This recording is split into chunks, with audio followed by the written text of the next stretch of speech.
ఈలో కొంతమంది కమెంట్ చేస్తున్నారు కదా. ఫస్ట్ అయితే గొప్పగా చెప్పుకోవడం కాదు కానీ ఎవ్రీ 2 days కి 50 to 60 KGs non veg pickles పట్టిస్తూనే ఉంటాను నేను. మార్నింగ్ నైట్ చికెన్ ప్రాన్స్ అసలు గ్యాప్ ఉండదు. మీలో కొంతమంది కమెంట్స్ చూసాను మా ఐటమ్స్ అండ్ రెసిపీస్ కొంతమంది కాపీ చేస్తున్నారని. ఫస్ట్లీ ఒకటి బిజినెస్ పెట్టాడని మనము బిజినెస్ పెడదాం, ఒకరు ఈ ఐటమ్ లాంచ్ చేశారని మనము చేద్దాం. అలా చేయటం వల్ల నో యూస్. ఏదో అంటారు కదా పక్కుడు తొడకోసుకున్నాడని మనం మెడ కోసుకుంటామా అని.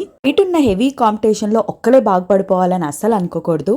ఎవరికి ఒక నైట్ లో సక్సెస్ వచ్చేది. నా ఐడియాస్ మీద కాన్సన్ట్రేట్ చేయాలి. నేను నైట్ 2:30 కూడా రిప్లై ఇస్తాను, అది నా డెడికేషన్. ఇవన్నీ కూడా అక్కర్లా, కస్టమర్సే మన దేవుళ్ళు. వాళ్ళకి టేస్ట్ నచ్చింది అనుకోండి ఎక్కడ చూసినా మనల్ని రికమెండ్ చేస్తారు. సరిగ్గా గ్రేవీ కన్నా ముక్కలు ఎక్కువ ఉంటాయి. క్వాలిటీలో అసలు మేము కాంప్రమైజ్ కాము. 200 బిల్ చేసిన దగ్గర నుంచి 10,000 బిల్ వరకు ప్రతి item same quality and taste maintain చేస్తాం. కిల్స్ అరిసెలు బూంది చాలా చాలా బాగున్నాయి Minni. Thank you so much.